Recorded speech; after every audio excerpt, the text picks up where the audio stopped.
So we'll just give you a small primer about the basis of where we're speaking from about it, yeah? Which is, you can speak about it.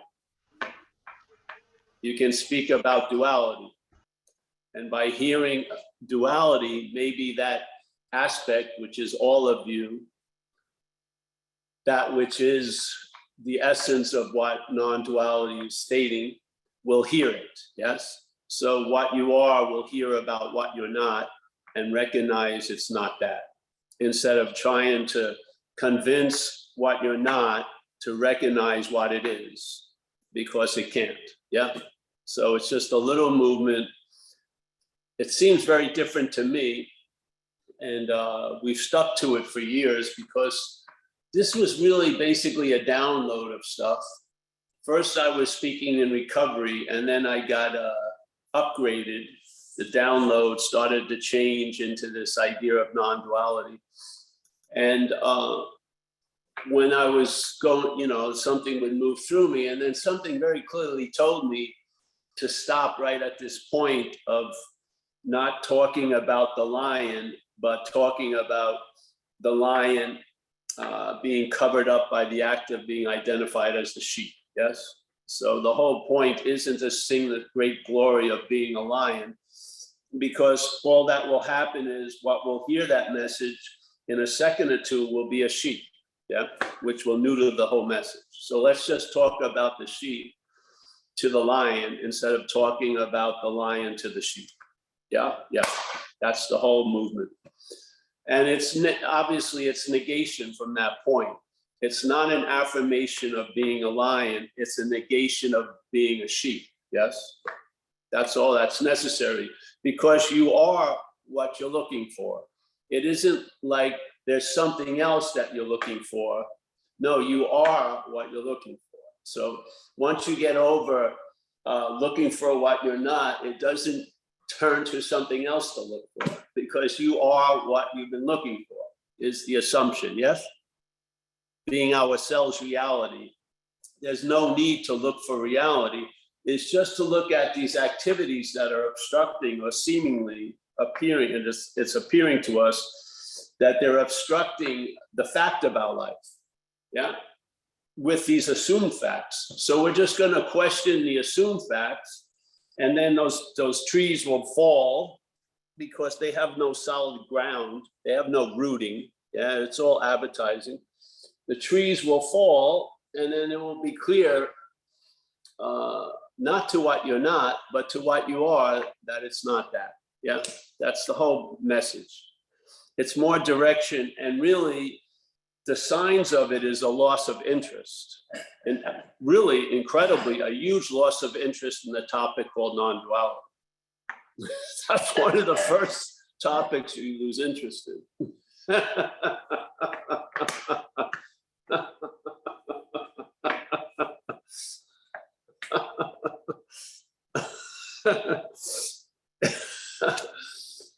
Quickly following is the need to be liberated. You lose interest in that, and then how to integrate awakeness into ordinary life. You lose complete interest in that topic.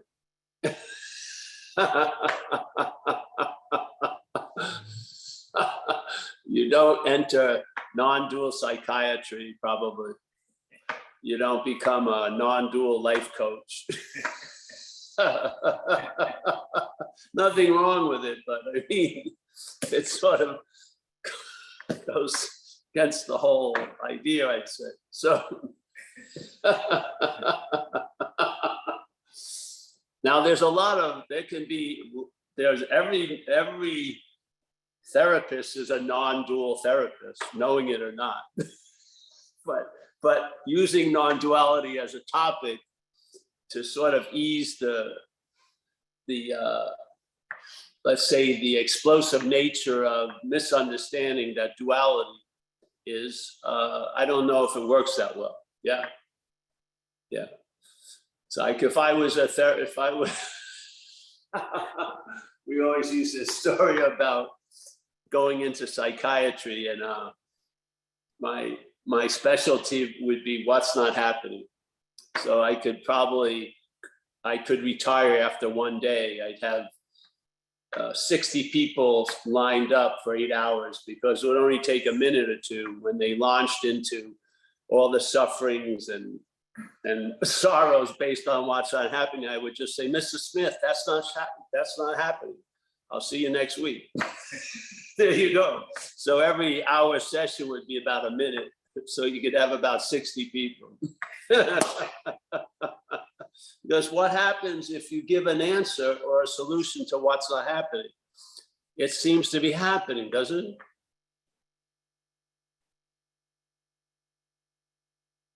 What is the clearest answer to what's not happening? It's not happening. Yeah, that's it. So as soon as you act as if it's happening, it's one in a sense, yeah? The horses are out of the barn, and it's just, you're not going to be able to pull them back in. So this is a message of negation, not affirmation. We have a sense that you and I are the affirming quality we're looking for. Yes, we are being. So it's negating all the other stuff that causes us to seem to have to search for what we are. Yeah, to believe that we have to do a lot of effort and thought to arrive at exactly where we are right now. Yeah. And even though we arrive at now, we definitely could be more clear and more this and more of that. Where it's just the engine of seeking, finding a highway to express itself in. Yeah. I never thought, when I was younger, I felt spirituality. I'm sinking in this couch here. I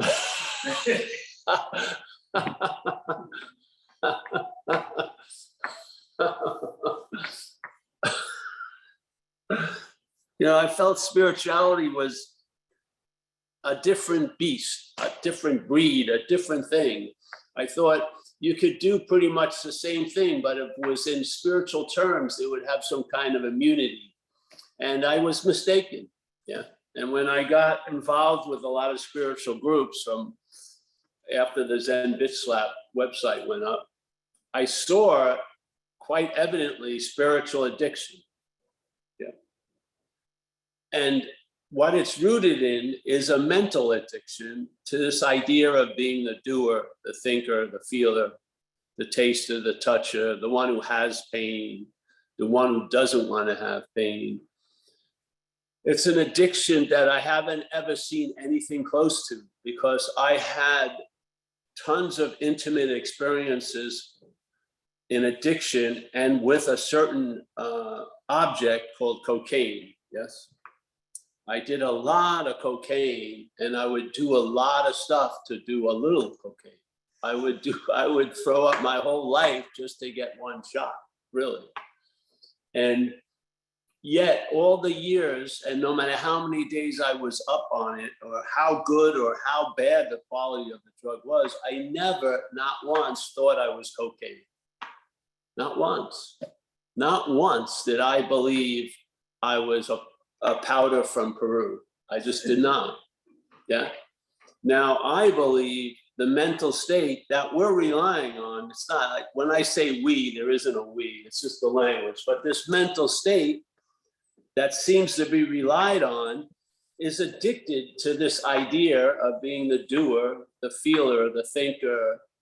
And it's pictured, all that claiming of all that ownership and doership and thinkership is pictured as a body. Yeah. That's the only interest the head has really in the body, is that it authenticates its story. Yes. So when it's thought of as the doer, it's pictured as a body. When it's thought of as the seer, it's pictured as a body. When it's the hearer, it's pictured as the body. Now, I don't know how you get from hearing to the hearer at all. Yeah, because it doesn't seem like there's a hearer before hearing. Yeah, and I don't think it's necessary for there to be a hearer before or after hearing. There's just hearing. Yeah, there's just thinking and seeing and feeling and tasting and touching and doing. Yeah. This add-on, and it's not only an add-on. It wouldn't be so bad if it was just an add-on, but it's a dominant. It takes the dominant role.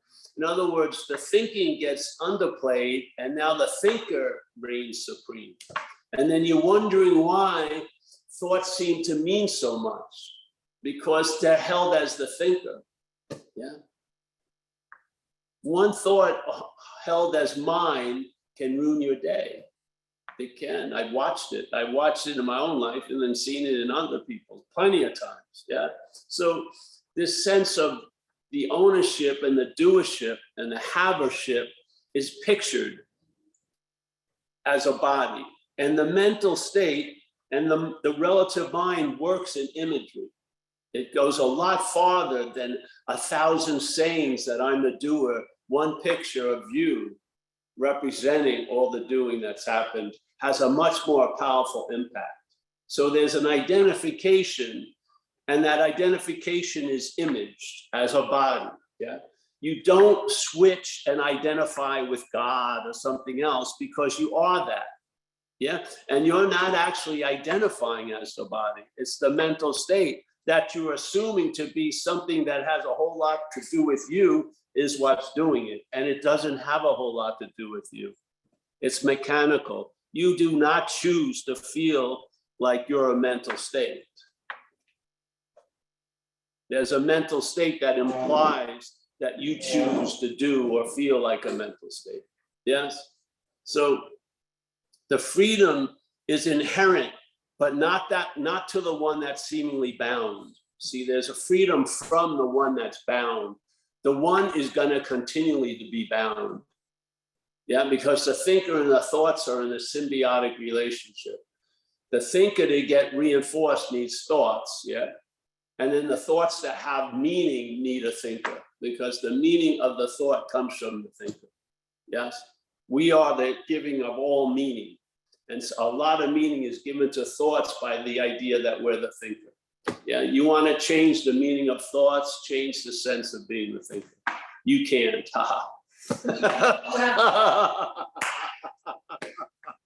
You thought you were going to get a little bit of line. No, you can't do shit, Angie. You can't.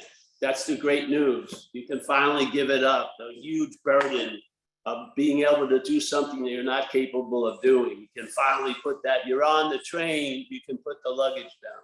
Yeah. Hallelujah. And then you start feeling a relief, not because you've arrived at where you wanted to be, but because you never left. Yeah. There's very few parades are launched by the statement on having never left. There's a lot of parades after you believed you arrived. Yeah. But on having never left, there's no 4th of July explosions, no pats on your back. Oh, you really did it today. No, because on having never left means nothing's happened. Yeah. Hallelujah. So, yeah. So what I found was when I was starting to do talks, I remember in LA very clearly, my friend Kyle was watching the door. You know, people were coming in and they were signing up, whatever. And then he came after the meeting and goes, "Hey, Paul, a lot of people stopped and said, you know, I don't know what the fuck this guy's talking about. Everything he says goes over my head." And he says, "What about that?" I said, "Exactly where we're aiming. Exactly." I said, "I'm so happy. Success." Yeah. The whole point is to go over your head. We're throwing it everywhere. We can't miss that, but we want to miss you. We want to miss you because you're the impediment. Not you, but the activity of you. And you only have, you know, that there's that imagery in India with the woman with 1,000 arms. So 1,000 mitts, you can still throw a good enough curve to get through it. Yeah, you can throw a waffle ball. You can throw this where the ability to reach will be thrown over. Yeah. And then you're left with your own devices. And then you see they're not your devices. Every time your hand grasping finds something and something puts something in it isn't serving you because you're still relying on your own devices. You're not seeing they're not yours. Yeah. The way you want to understand it isn't going to work because it includes you as the understander. which is non-duality negates the idea of a you completely. As supposedly Lord Buddha said, events happen, deeds are done, yet there's no individual doer thereof. So yes, there's understanding, but there is not one who understands. Can you understand that?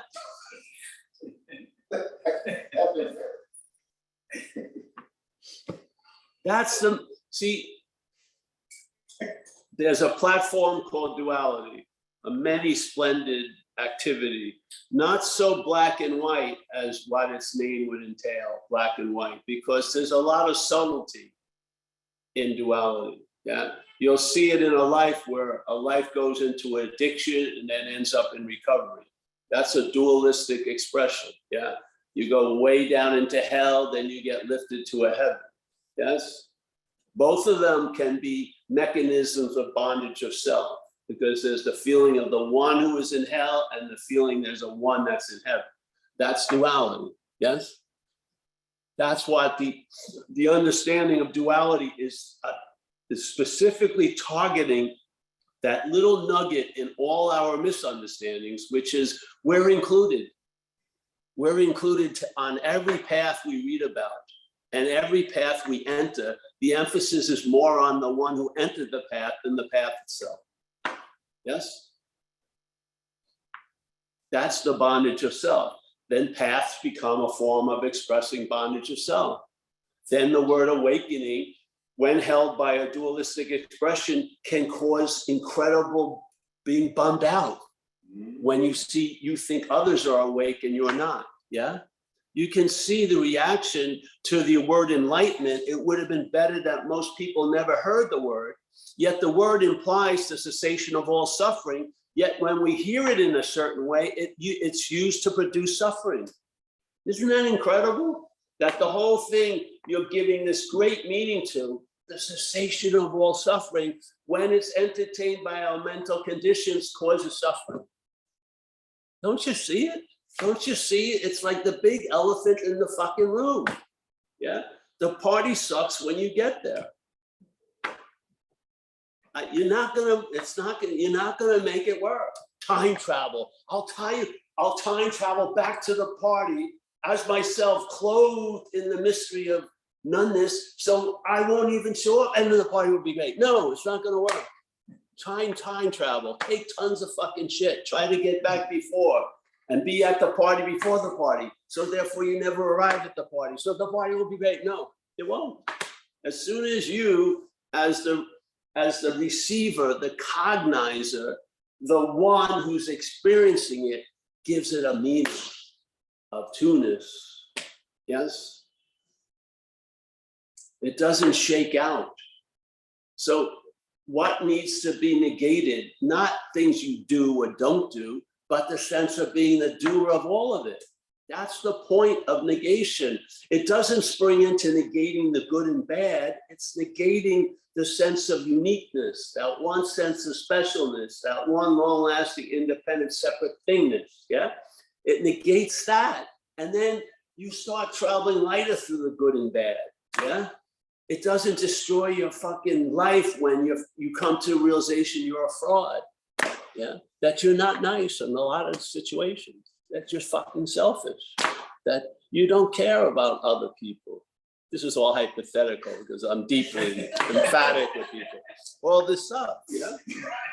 All that meaning that would be given to it if it was you isn't given to it anymore because there isn't a you. That's called traveling lighter. Yeah? The traveling lighter isn't you learning how to travel lighter. It's a loss of interest in you. And that's the traveling lighter. Yeah. I try to be as specific as possible here because, you're at the kiosk and we sell cod, I don't care if you want to make it mackerel, but don't make it mackerel in front of me. I'm going to say it's cod. So if you want it to be mackerel, save that for yourself later. And then you can compare, oh, it's just another piece of mackerel. I've had tons of pieces. No, it's cod, yeah? The cod is that. You lose the interest in the need to be liberated. Hallelujah. That's the liberation. You're liberated from that need, that drive to be liberated. That's it. You lose interest in being interested in shit. Seriously. You know what I mean?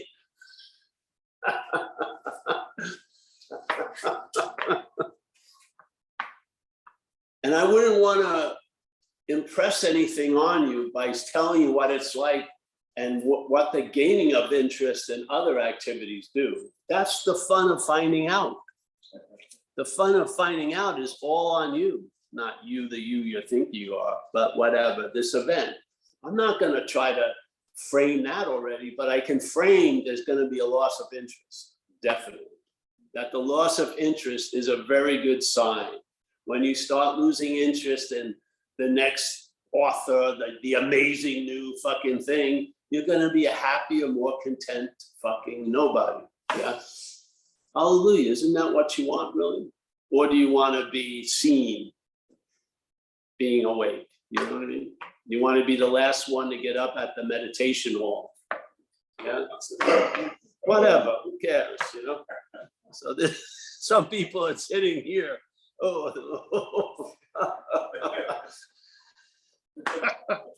I got an autographed Zazen, the last master who sat on this, woke up. Oh, pass on that cushion that beats the generation. Give me a shit, whatever, whatever. So, yes. So for someone who's new, Kathleen, it's basically all that we feel is necessary is to introduce a simple understanding that you could call framed in non-duality, so that it will bring into stark contrast the misunderstandings we're living by, yeah? When you have a big gathering of a whole lot of misunderstandings, it doesn't go anywhere. We need to have an introduction of something, yeah, that stands the test of time, isn't situational, isn't circumstantial. It's just based on the assumption that being ourselves reality, yeah? The seeker is actually the sought. With that understanding will bring into stark contrast the misunderstanding. Just like a simple thing, when someone presents an understanding that there is no doer, one of the first standardized reactions from the mental state is, I'll just lay on a couch all day. You know what I mean? I'm going to leave here and drop 5 hits of acid. And so I'm probably not, because there has never been a doer. So basically everything you've been doing was just doing to begin with. There's not going to be a huge change when there's a realization you're not the doer. You're going to do the same old fucking stupid things like you used to do, probably. But you'll be less interested in them. So you run into these things all the time, yes? Or the person gets a feeling of really beautiful sense at satsang, and then he shares or she shares, and then this is the beginning of the world, the word but. Oh, it's so really nice here, but what's going to happen on Tuesday? Well, it's Saturday, so let's take care of Tuesday on Tuesday, yeah? But the head will immediately pledge allegiance to its true master, which is itself, yes? Time and shit like that. So you'll be basking in an incredible sense of wholeness, but that's not enough to the head. The head will go, what about Wednesday? What about next Friday when I have that review at work or something? Yes? To me, this is just the mental state trying to reassert its dominance, yeah? And we keep swallowing it as us, yeah? What happens if you stand there and you see it go through its rantings and ravings? It's sort of like my friends shared that thing about the Wizard of Oz. You've seen the little dude behind the curtain, yeah? Now the explosions are explosions, but they don't cause the same reaction when you thought there was a big bad motherfucker causing them. You've realized they're just explosions. They're just loud noises.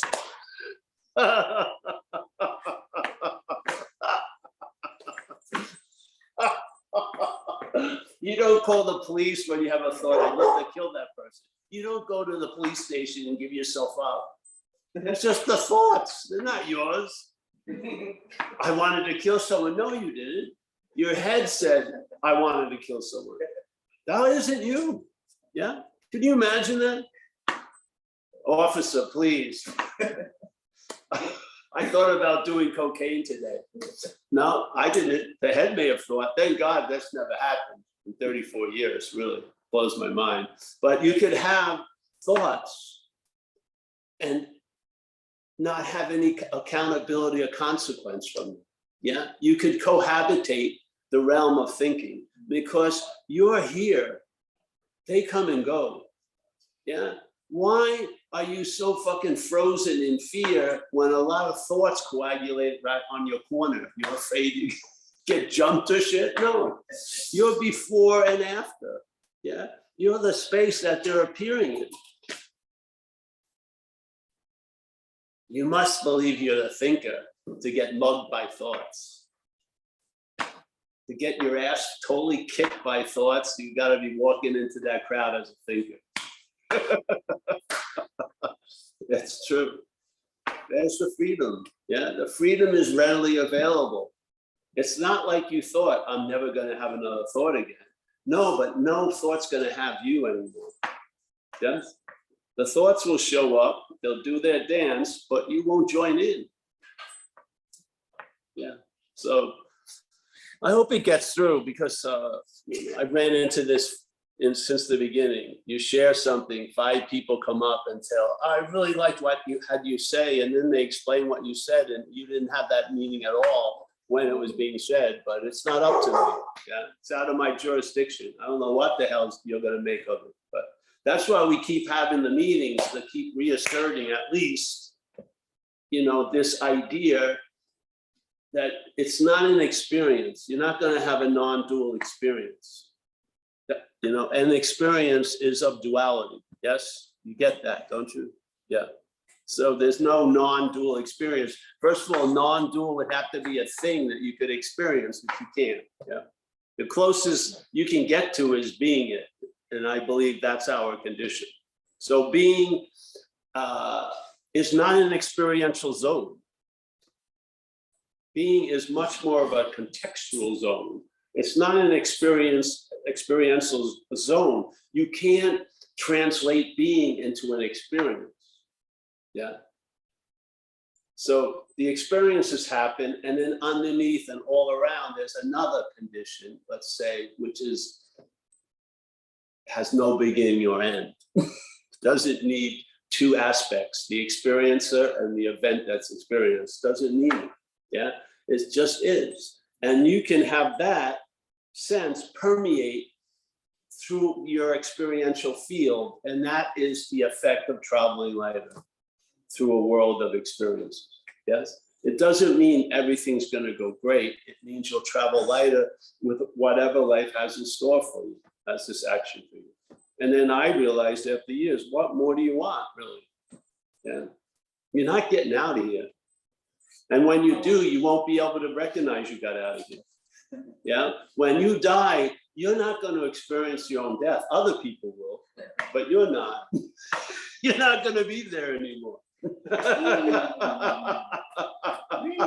They'll be talking about you for a few days, baby, but then it's all gone. But you will have lost complete interest in the topic of Paul or Nick because the voice box goes with the body. It doesn't have it's like a shuttle. It shoots off and searches for another body. No, that loop ends. That song is the last song. But I had something to do with it. And if you believe the thoughts all that time, and the last set of thoughts is, you really blew it, that's not a bad note to go out on. That is a bad note to go out on. You really fucked up, Paul. Wow. Oh, the irony hurts, isn't it? Wow. I remember years ago, they had a years and years ago, they had a strange coincidence. They had all these people who are experts in certain fields, like this guy who was an expert on juicing, and he got killed by a coconut. He fell off a tree and killed him. Then there was a lady who was an expert supposedly on dyeing, and she went out kicking and screaming. I mean, she fucking made a big thing. So there's all these people that are experts on the topic, and they got killed by the topic, so to speak.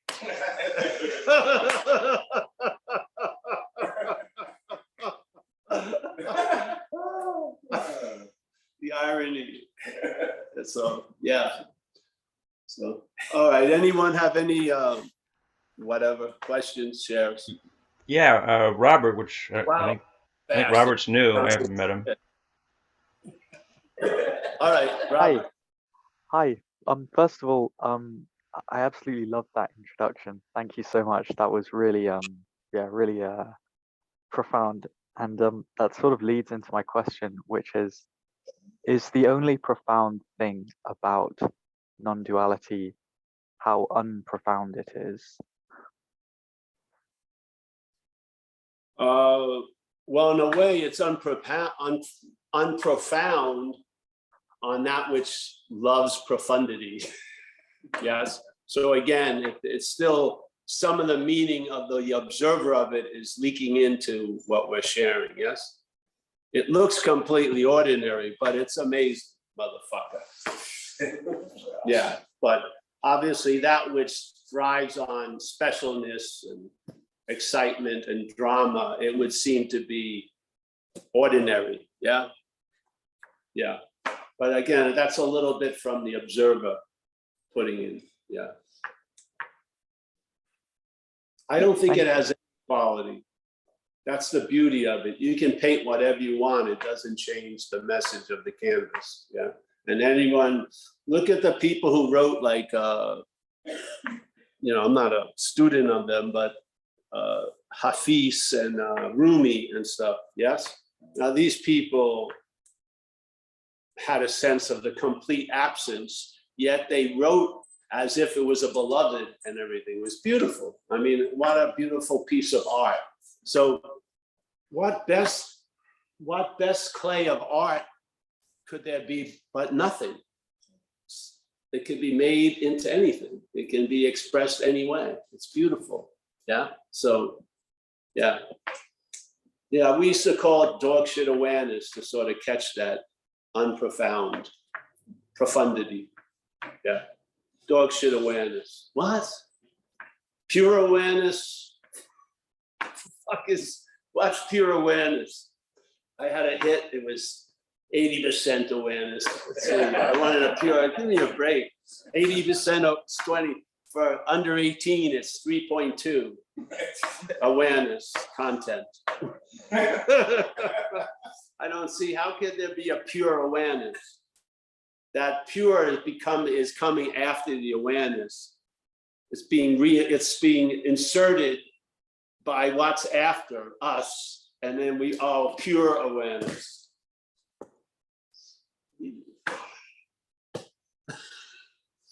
I mean, is the fish getting hit by water every second of the day? In a sense, it is. Yeah.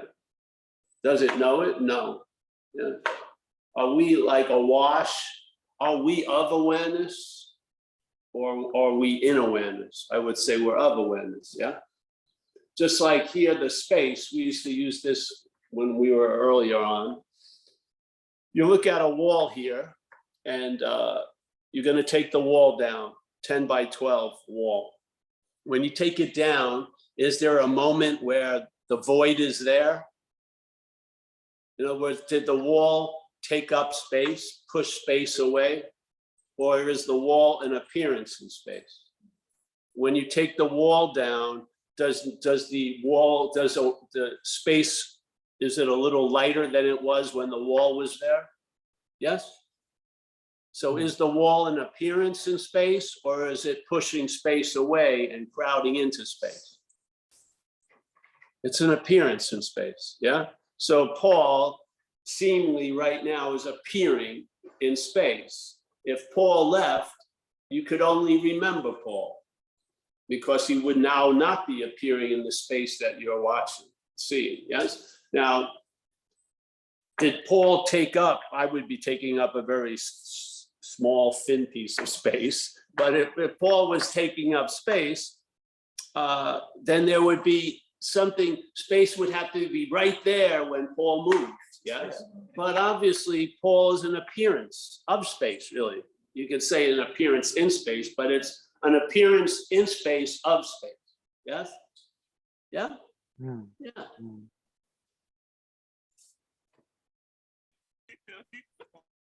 I don't know where that went. It was just... No, that was really helpful. I found that really interesting.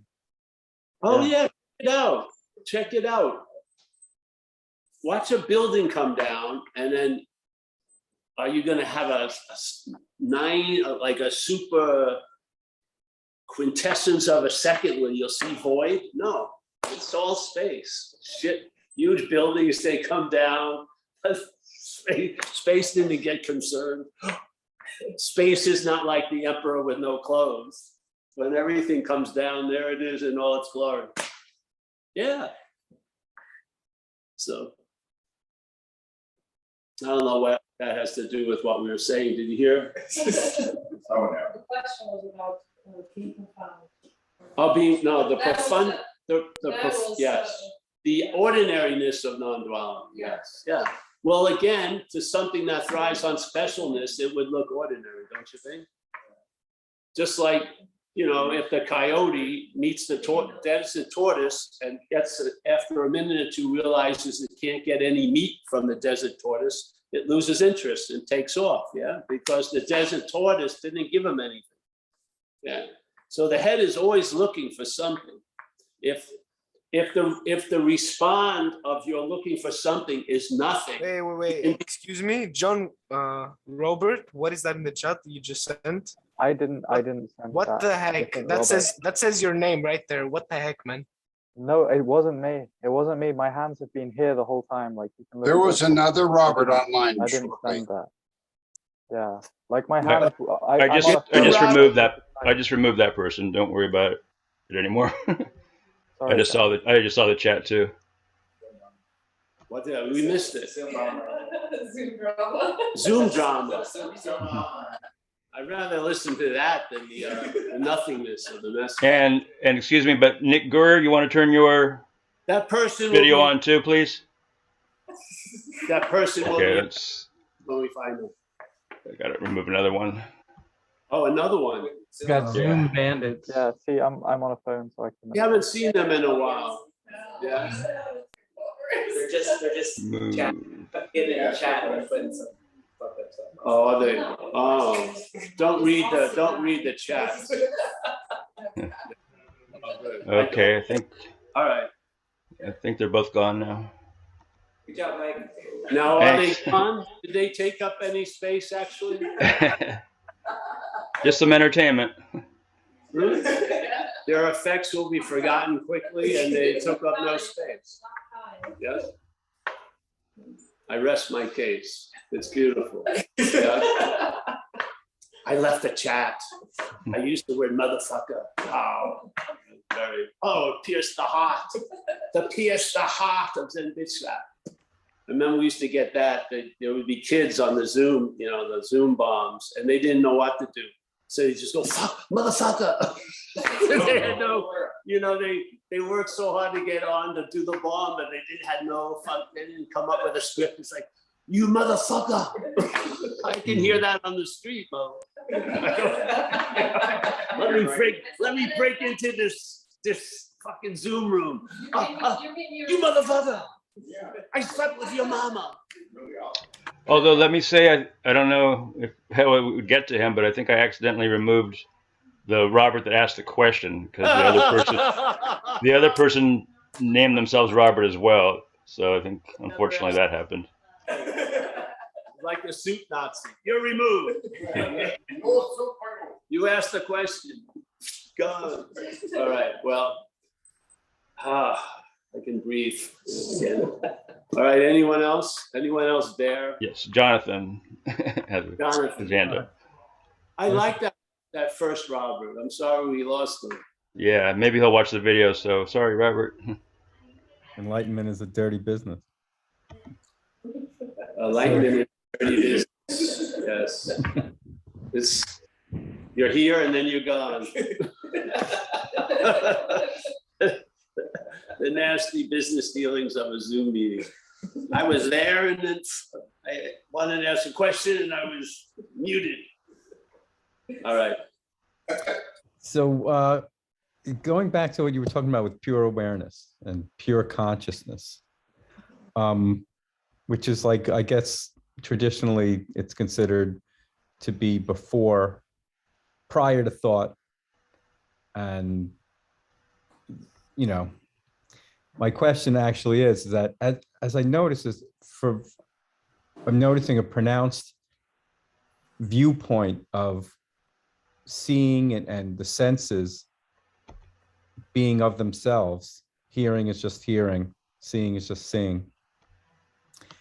And I wonder if the whole idea of consciousness is just a concept based on the amalgamation of when you're awake or in a dream state of the senses and thought, everything happening. I wonder if I'm explaining that okay, like, so that it's making sense. Well, I think it's more the idea that there's a cognition or there's a recognition that things are happening. Yeah. Isn't that the role of consciousness in a sense? But there's no one to recognize it. It's just the act itself. The recognition of it, just like Lord Buddha said, events and deeds are done, but there's no individual doer thereof. It's not saying there are no events or deeds. Events and deeds are done, but there's no individual doer thereof. Exactly. So it can it be said that consciousness is really just the action of sense and thought happening? No, I think again, it has a quality of observing or not. Part of the action is the knowing of it. Yeah. Mm-hmm. So there's a dualism in that. So there's an action and then there's a knowing of the action. Now, when there's a knowing of the action, it sounds like there's a separate thing called an action. But in fact, it's an activity. The whole thing is. So there's an action and a knowing of the action. There's no breakdown where one is an action and one there is the knowing of the action. It's a combo. Yeah. Not even a combo, but it goes together. Yeah. But I don't believe, I don't really care about that.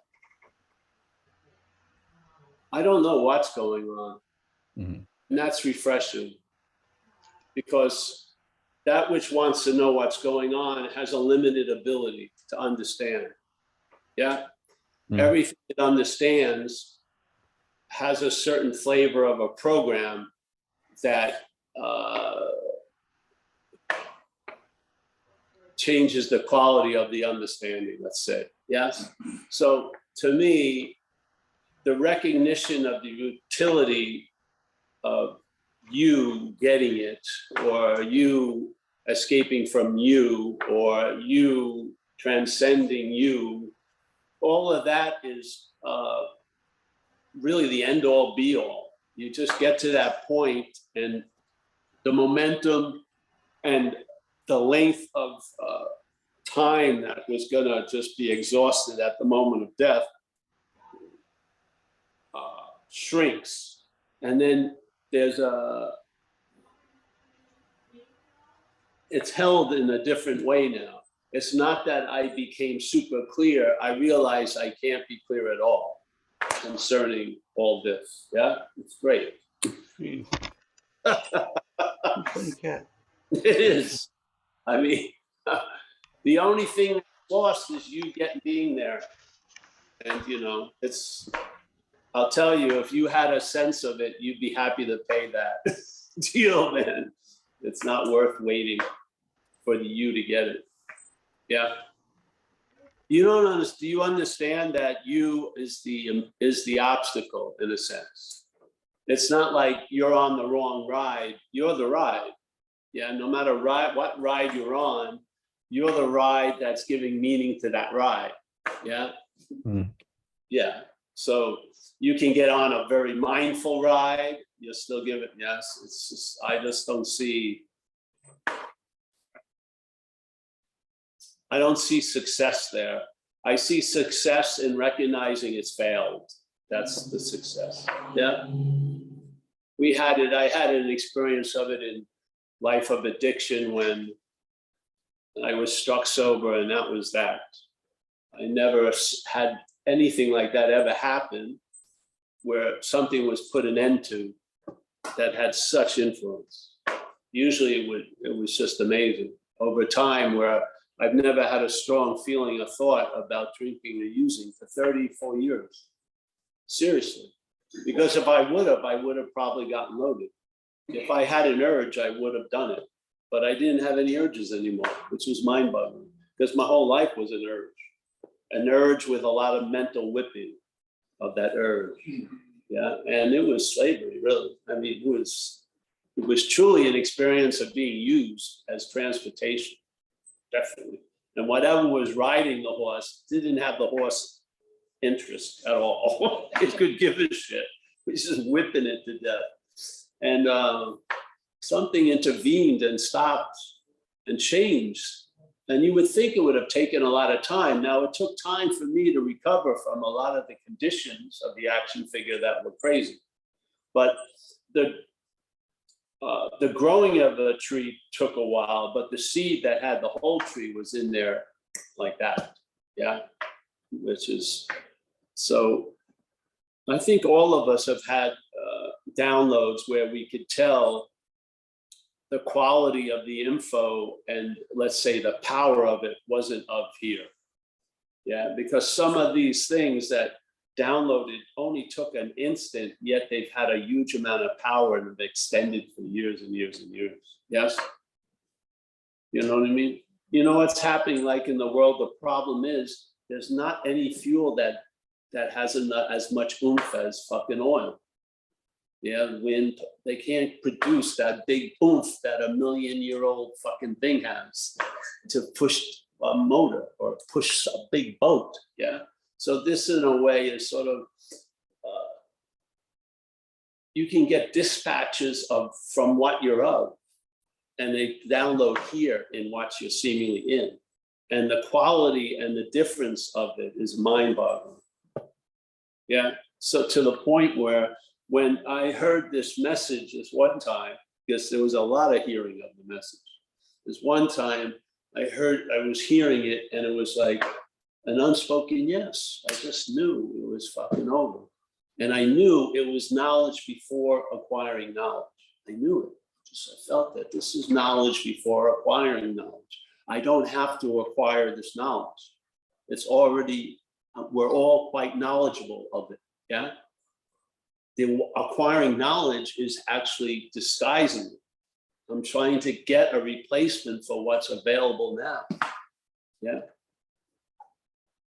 Why? Because of the love of that thing that's blocking one thing, and that is the big reflective surface in the other. It's all about me. Yeah. Well, that me needs to acquire knowledge, because the knowledge of me is dualistic. It cannot understand. If you look at your mental logic, it's fucking insane if you see it from outside. When you're engaged with it, it makes sense. It does. It makes fucking sense. But when you see it from outside, it's completely insane. Yeah. So in a way, that's what I feel satsang has the ability to allow, which are downloads. Yeah, that will go behind the enemy line, so to speak. And you're not an enemy, just like that terminology. Yeah. And it will find, and if it's landed on you before, it's more apt to land on you again. Yeah. If the air, the tarmac's long enough, it's not going to fucking get, and stuff comes in, and it has a completely different flavor than the horizontal downloads of the mental activity. Yes. And so you come to recognize something you can't see, hear, feel, taste, or touch, but you have a deep recognition of it. How's that? Because you're not meeting it on an experiential level. You're not having an experience of it. You're it. You're of it. There's no twosome involved. You're it, of it. There's no experience available. You are of it. Yeah. And a lot of the events of doing talks have been a big empty hole, which has been awesome over the years. I don't get fucking anything out of this in a lot of ways. My head comes a pauper, leaves a pauper. Yet I'm the richest person around. It's great. Yeah.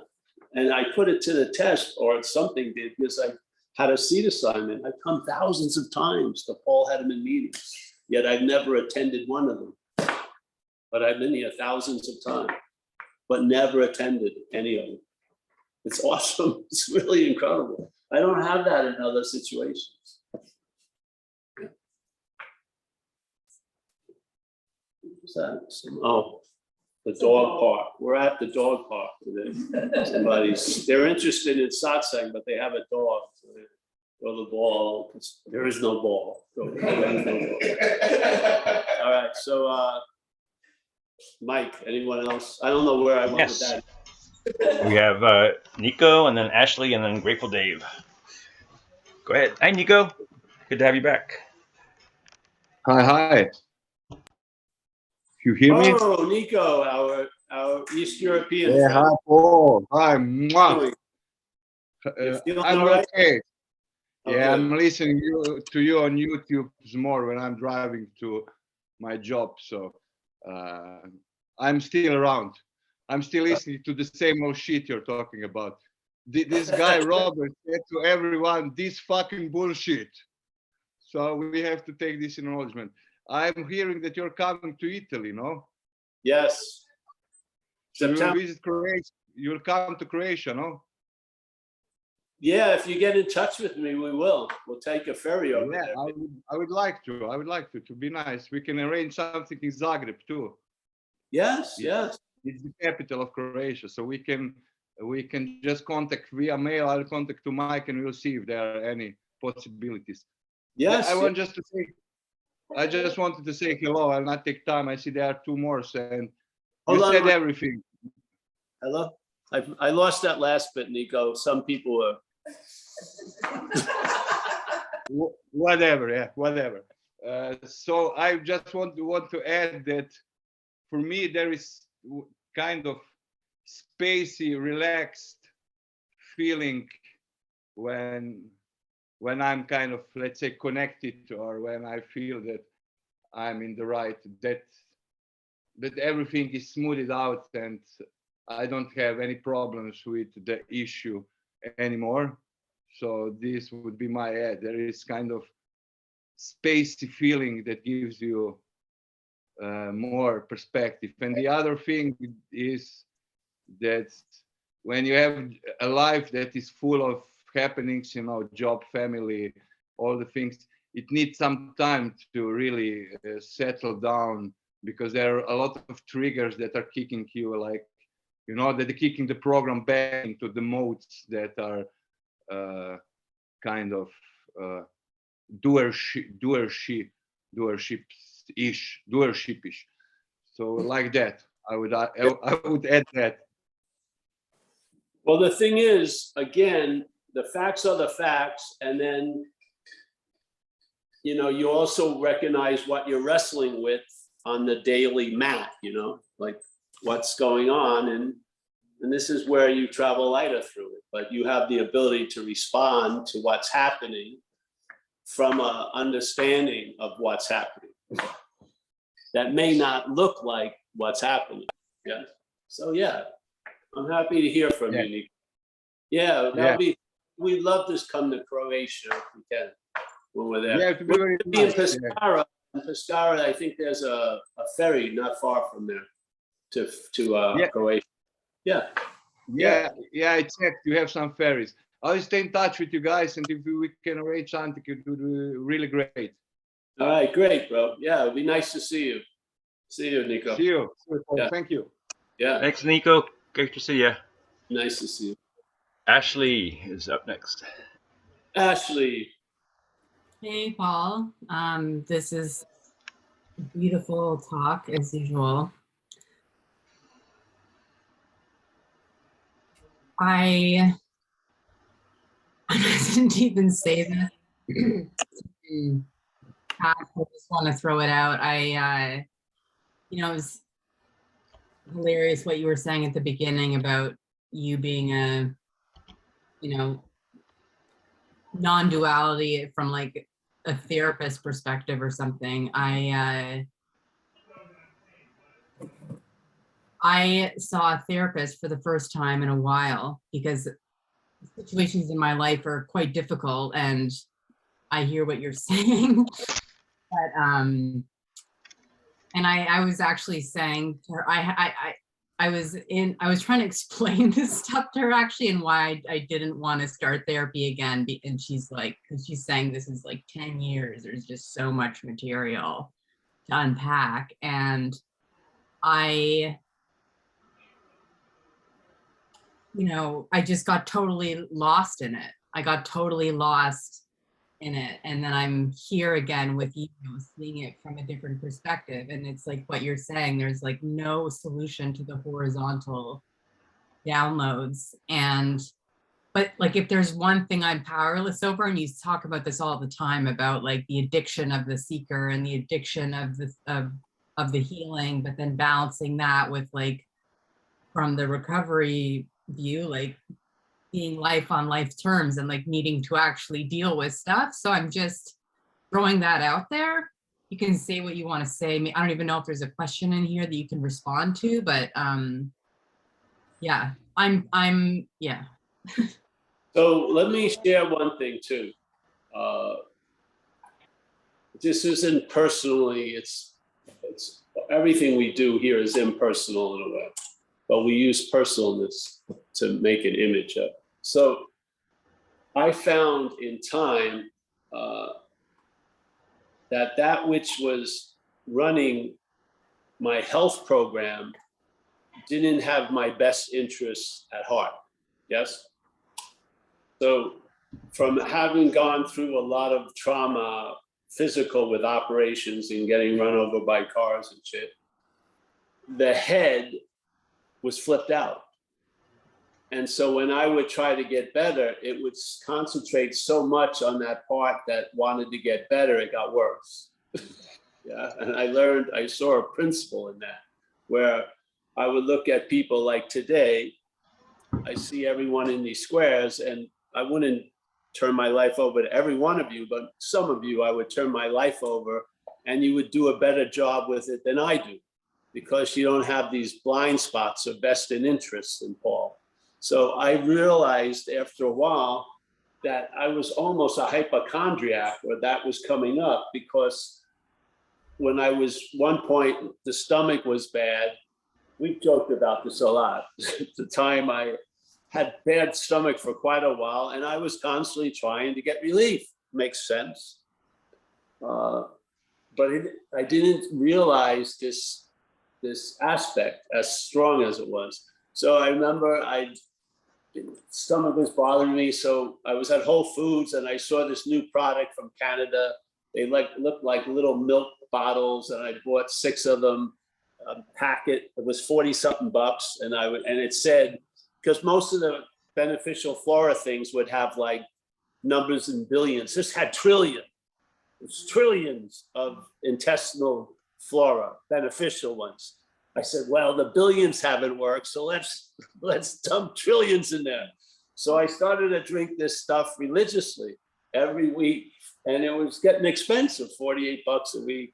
And I was hoping, I don't want to look like a complete idiot, that it was working. So I was trying to coach myself into thinking, I think I feel, maybe I feel a little relief, you know. So I finally decided I got to get to the bottom of this. And in those circles, there was a famous laboratory in Smoky Mountain Labs in Tennessee. They were the best. If you sent specimens of your shit, they would look into it, and then they send you a paper, and you would ask what you wanted them to look for. And everyone course, parasites. Everyone's afraid of taking over while they're completely taken over by the mental, but whatever. Yeah, it's so weird. All right, so parasite. So I got the thing, I got the kit, I religiously, shoveled some shit and put it in the tubes, sent it with my application. I couldn't wait for the return, kept drinking the shit. I said, before I take these shit samples, I'm gonna double. I'm gonna send 3 trillion of this shit in there. So finally I get the report back and it says, no signs of parasites. Whew, I feel good about that. Then I get to the page and it says, signs of beneficial flora, 0.000000. There's absolutely no signs of beneficial flora. Now I have immigrated trillions of beneficial flora into my little small intestine civilization. Trillions of them, no sign whatsoever. Then the next paragraph explains the whole thing. Mr. Hedderman, you have 2 bacteria that love beneficial flora. They've been gobbling up everything you fucking put in there. So I was actually a gourmet catering of these 2 bacteria. I was getting them the best shit, the best, giving it to them, all the while thinking I was gonna get better. I was just feeding the fucking problem. I've seen this a lot. I see this with a lot of people. The sickness isn't what they're having, it's how they're looking at it. Yes, there's a sickness, there's a myopic thing, and the bets are hedged. The race is already fixed. You have a hope, and it keeps you running like a horse or a greyhound. You run off this false hope, but you're not going anywhere. Because the relief isn't where you think it is. It's in that which is seeking relief. That which was trying to control and manage my health was the problem in my health. Truly, in a lot of ways. Who would have thunk? But I'm saying for a lot of people, it's that observing myopic aspect, or we try to present it as, all right, there's a recognition of this idea of something other than you, let's say self, and as a thief. But there's not a recognition that now you're looking at self from the policeman's point of view, which is another aspect of self. The seeing has been claimed, and now there's a policeman on the beat. That's worse than when the thief was running around crazy. Because now you have the word perfection, I've got to constantly get better, on and on. It's slavery.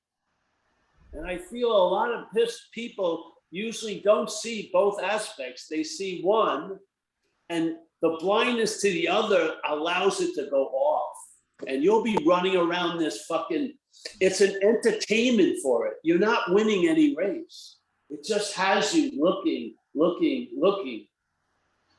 to get better with no interest in the fact of getting better. Its agenda is something else. Yeah? And it behooves us to become aware of it, or you're going to be looking from it. Yeah? And I've gone through it, and now it's a joke. I can make jokes out of it, but it wasn't a joke then. Walking around when I was in macrobiotics, all my interest and attention was on my intestinal tract all day. It's fucking insane. I go in a sauna, I didn't sweat because they told you not to drink any liquid except bancha tea. 230 degrees, not an ounce of sweat. I was just fucking totally insane trying to get better. Yes, I feel humbly that would be my diagnosis of some people. Yeah. You want to get relief from that which wants to get relief. Yeah. Seriously. So that's what I'm picking up today. Yeah. So, yeah.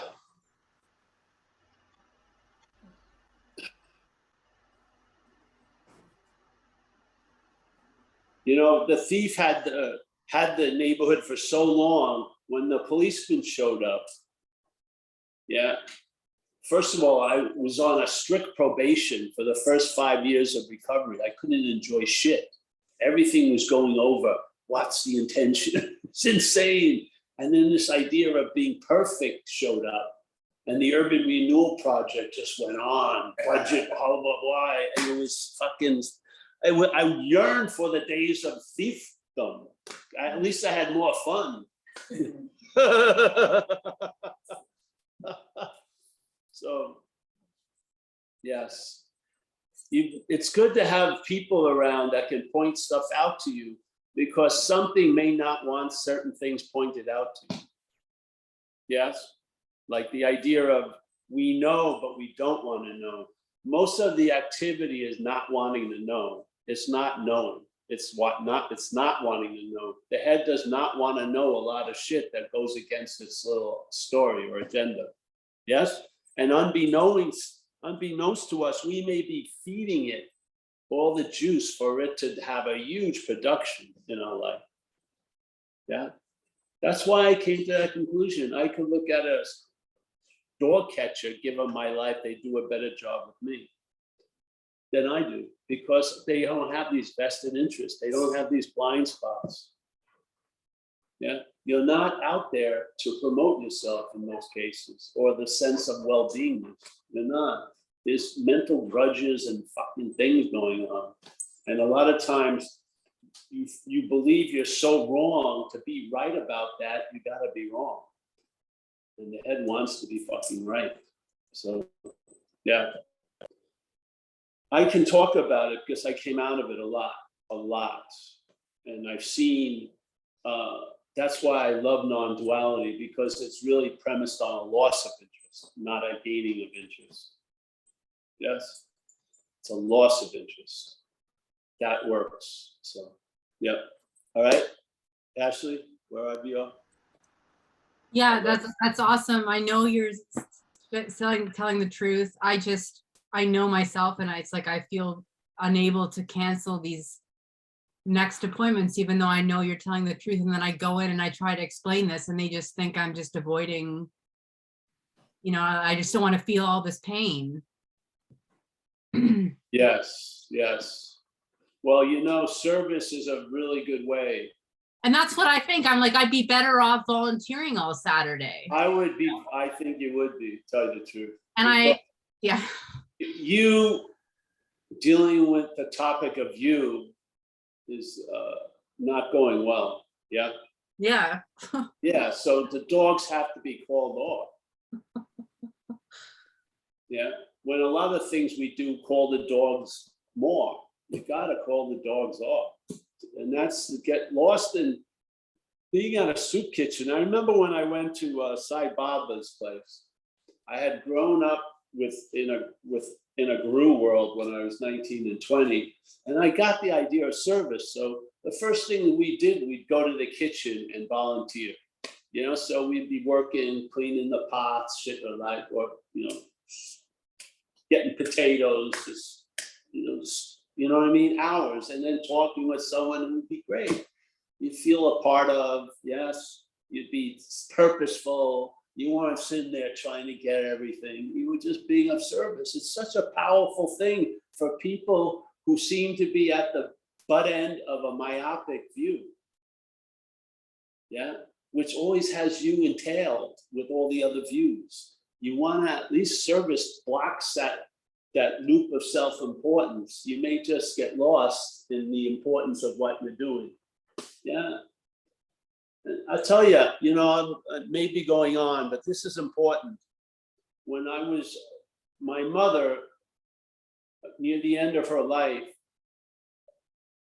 we had to put her in, I didn't do anything, but my siblings put her in a nursing home because she was at this time in a wheelchair and she would pass out and she couldn't move the chair to get to the phone or anything, and had her in a lot of anxiety. A number of things. So we put her in a nursing home. So I would go there, and she used to like to drink. So she'd always try to ask me to bring a 6-pack of beer, but no. And I'd see her, and she looked pretty bad. I'd come there. And then this one time I went there, and they rolled her out, and she was bright as hell. She was so fucking alive, like when I was younger, when she used to take us to the beach. She had that look. She was just vibrant. And she had just gotten off her phone tree, because she calls all these people that were lock-ins, you know, they weren't in facilities, they were in homes, but they couldn't get out. And her service every Saturday was to call these people up and see how they were doing. And she fucking looked great by doing that service. It made a huge impression on her, huge impression on her. And never forgot it. And she was so bright because she had lost herself. She wasn't constantly paying attention to her condition. She was asking people about their condition. And in that, and there's another story. One of my favorite, one of my sponsees in recovery was a guy named Cy P, a great guy. He used to be into the Course of Miracles, great guy, unbelievable man.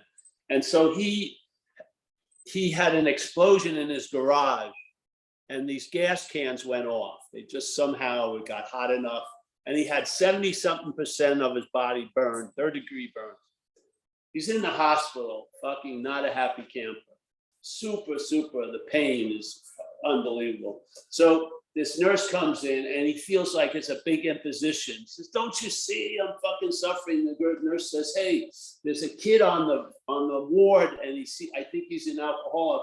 Would you mind talking to him? And he's going in his head, what the fuck? Why are you imposing this on me? You know, let me just be absorbed in my own self-pity. And so the AA principal override the head. He says, okay. And the kid come in and he talked for 3 freaking hours. And when the kid left, he realized he had forgotten his pain for 3 hours. Right. So he called the nurse's desk. He says, get me every fucking addict and alcoholic and start bringing them into my room. Because he knew it worked. Yeah, it works for certain people, especially. And those people are extremely obsessed with self. So there you have it. Yeah. One of the tricks getting into service is just the next time, this happened to me 2 years ago, I started the Strange Exchange. Next time somebody asks you for service, yeah, you just take it. Yes, And yeah. it happened. I mean, I'm not saying try or not try, but it just, that's what happened to me. Somebody asked me, hey, you want to start this Strange Exchange? Yeah. See, in AA, we would get in the habit of saying yes. Yeah. So, yeah, now when you get older, maybe you can have some discrimination, but back then it was yes. So people say, hey, we got to go pick up this guy. All right, you know, and you get in that habit. Yeah. Because what happens is, if you could see like an energetic X-ray, people sitting, there's like a orbiting, like almost saran wrap wrapped around here, yeah? And the people are caught in this gravitational pull and it's all about them. It's unfucking believable, yeah? And they need to have that attention pulled out from that orbit, and service is a very, very efficient way. It has the ability to pull out the attention and interest that's going around the idea of you and getting it into the whole fucking context of it all. And of course, you feel, usually the feeling is you feel bigger, yeah? You feel fucking available, and then you sense the presence of what you want to call God or whatever. That's how it goes, yeah? You come out of the ass of self. And this is, instead of paying a divine proctologist, you can do it yourself in a weird way. You can just go and fucking serve soup tomorrow at Glide Memorial in San Francisco. Yeah, do something if you want. I think it's, then go to the therapist and talk about that maybe. I don't know, but just, yeah. That was my humble take, not just on you, Ashley. It was some, you know, that prescription was given to me when I came into AA. So this sense of terminal uniqueness, and that no one thinks like you or feels like you or feel this and that. It may seem as real can be, but it's not. It's manufactured. And to break it, you can't use it. You got to be pulled out of it. You know, the interest and attention is now being used to wield the weapon of your own defeat, so to speak. You need it to be pulled out. Get it into the flow of that, and you'll feel fucking better. Yeah, you'll feel better, and hopefully you'll recognize, and it'll become a habit until that feeling is available. Now you're of service. You won't even maybe have to do so much service. You'll be of service. Yes. it'll become part of the attitude and outlook in which you look at things from. So yeah, there you go. It's my humble pitch for service. In recovery, we have a triangle, three-sided. Recovery, it's recovery, unity, and service. Unity of purpose, which is to help other alcoholics, recovery from this seemingly hopeless state of mind and body, and service. Yeah, that's what makes it work. So non-duality, when I first started seeing non-duality communities, I did not see much emphasis on service. I didn't. And I think they were just lacking in that. Yeah. And we did a story about the guy in India who helped me with the bag. I don't want to go it again, but the people I was hinting at the non-duality group, they weren't taking the hints. I had a big bag, and in Bombay, space is very valuable. I couldn't leave it at the hotel, and I wanted to go south to see Ramana's Tiruvannamalai. And no one would, and so I was hinting at the non-duality meetings, hey, can anyone take, no, help. And then they said, oh, why don't you put it in the railroad thing, which would be stolen in 3 hours, the railroad's lockup. And I'm going, I'm hinting, no. And then this old guy in AA, I'm at a meeting there in Bombay, and he hears my plight, and he comes up to me and says, I'll take your bag. I go, far out. He says, I'll come over to your guest house tomorrow and pick it up. I said, you don't have to do that. He said, no problem. Comes, picks it up. Comes back 16 days. I go to that meeting. The next day he says, I'll bring it back to your guest house. He brings it back. He fixed it. He fixed all the zippers. He sewed some rips. And then one of the guys at the AA meeting told me, he took a bus to your place. He doesn't have a car. He fucking took a bus both times, never said a word, fixed the whole freaking bag. I was traveling around the world, fixed the zipper, everything. He didn't say a fucking thing. Yeah. Because he had the spirit of service. Yeah. People may be afraid there is no one to be of service. Fucking just do the service. Yeah.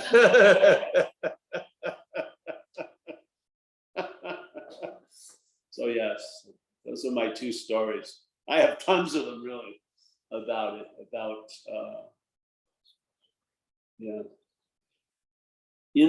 the intention is, you may think that your intention is leading to you to await or find great peace, but it may not be. It may be the biggest deterrent. Yeah. So it's like the old burlesque skit. You got to send it around the corner for a half an hour so that shit can happen. You can't, because, man, it's just, well, thank you. Anyone else today? Nice to see you, Ashley. Yeah. Thanks for sharing, Ashley. Grateful Dave's up. Grateful Dave. Yeah, there you go. Grateful hey, what's up, Paul? Hey, thanks so much for your talk today. I got a lot out of it. I love when you hit service like that. It reminds me that that's the greatest way that I can get out of self when I'm not focused on me, and I really appreciate that. I just had a quick question. I hear you talk about this often, and it's a Course in Miracles. I just picked up the book. I guess my seeking energy is still pretty hot, so I figure I will try to satisfy. Pretty heavy book.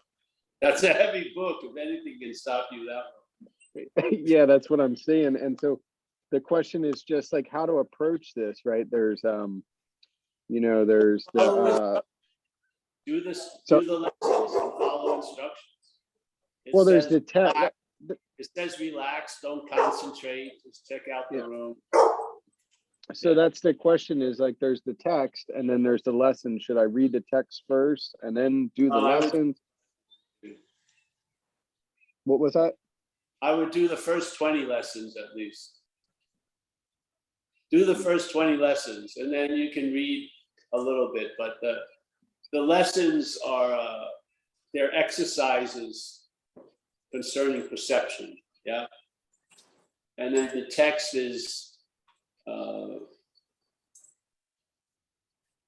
very well drawn out explanation of why everything's the way it is, yes? With you in a starring role as the dreaming. You and I are the dreaming of the dream. We forget that we're dreaming, and we give everything the ability to affect us. Yes, as the drum. I'm throwing in as a drum. So when I heard that, that explained, it was seemingly a clear diagnosis of my life, that you and I are the dreaming of the dream. We forget that. I was interested in that. It seemed the mechanism of seemingly forgetting it is an identification as the dreamt, yes? So now the dreamt, which is the dreaming, is giving everything all the meaning it has, and now it's giving everything the meaning it has to the ability to affect it. Yeah, so that which I was dreaming is now affecting me as if it's real. Because I'm not seeing it from dreaming, I'm seeing it from the dreamt. Yeah. And the Course in Miracles would say projection first, which is dreaming, perception, which that's the role of the dreamt. The dreamt is the perceiving of the dreaming as real. There you go. Yeah. Yeah. So focus on the lessons first and just the text as it goes. Okay. But knowing you, Grateful Dave, I think you're going to do both. So there you go. I was literally thinking of breaking down the reading one lesson per day and then the congruent amount of pages per day, which is only 1.8 pages over a year. Do that. Page 468, the blue one, 468, and read, you'll find what it says. It says, one of the sentences there is, the brain interprets to the body of which it is a part. Yes? Firm in faith in this something else that we have made to be ourselves is the active denial of what we are. It's very, very, it's 3 paragraphs of pure negation. Beautiful. 468. 468 in the Course in Miracles. Yeah, that's the one I have. I think it is in the blue. It's the inner foundation one. There's different Course in Miracles. Right? Yeah, they don't have copyright anymore. The group I was involved with took them to court and won. Now anyone can write a Course in Miracles book. Yeah. Yeah. This one is it's got like the text, the teacher's workbook in it, all kinds of blue stuff. cover. Yeah. Yeah. That's the Inner Light Foundation. Okay. Yeah. Awesome. All right. Thank you. And you're welcome. You're gonna do what you want. And if you're welcome to come to a Monday night group of a few of us that have interest in A Course in Miracles, and there's a lot of experience and well versed in it. So just email me if you want to join. Okay, is there? Can I get your email somehow, Mike? Yeah, let's put it in the chat, and it's always up on the website too. But I'll put it in the chat right now too. Thanks. Thank you. And what? Let's get going. Well, Greg, yeah, you want to take Greg's hand? Oh yeah, one more, yeah. But then that's it, all right? Yeah. Fine, be that way. Hour and a half. Hey, Paul. Hey, There is everybody. There is no Paul. No Greg either. All right, Greg. So I haven't been on for quite some time, but I've been catching up in between listening to the recordings. And last time I was on, I was reporting how Greg is feeling about having cancer. Yeah. And so I think it's interesting, this kind of dropped the story. It's begging for attention all day long, but much less. And I'm feeling lighter, getting more done, having more energy. My doctors are calling and wondering what's going on, and I don't really have much to report. I go, I'm dropping medications off. I'm not presupposing that anybody does what I'm doing, but it seems to be working when I don't give a lot of interest and attention. I remember there for a while, I was calling my sister and brother-in-law at least once or twice a day to talk about how sick I am and how much attention I needed, and all the stories behind that. And she called the other day, she goes, "Are you okay?" And I said, "Yeah, I'm doing great." And she says, "Well, we were just kind of laughing about it because you hadn't called in a long time. We were kind of concerned." And I said, actually, I feel better than I've ever felt my whole entire life. So I don't know how I mean, I apply this also to the alcoholism bit, but I found it really useful for other things, not just alcoholism. The whole idea that I am not alcoholism, that I'm not cancer. I'm not, like you say, what we find in 5 is the absence of that. But anyways, so I'm just giving you more of a report than anything. Great. And I just want one comment, what you said about being myopic. And I was thinking about the difference between convergent and divergent. So divergence has really helped bring in a lot of new information that I never knew was possible. And some of that's done through meditation, because it doesn't make sense to sit there for an hour and let my focus come off me. And I tell you, my head will scream to try to get me to get up and do things, and I don't. I just say, no, I'm in charge. I get to be the real me gets to be in charge, right? So I really appreciate the fact that you guys are here, even though you're not, right? Yeah.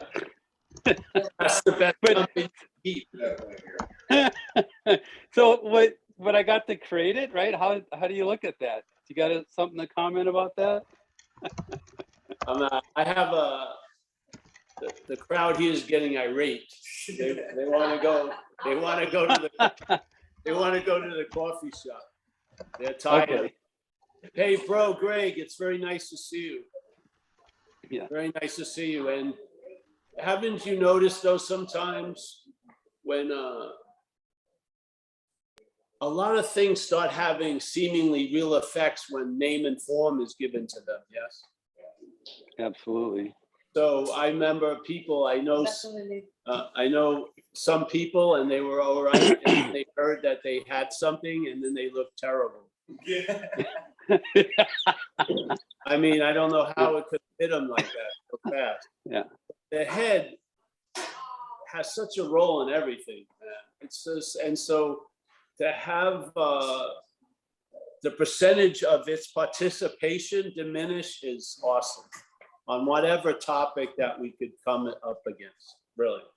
It's just got way too much involved in everything, yes?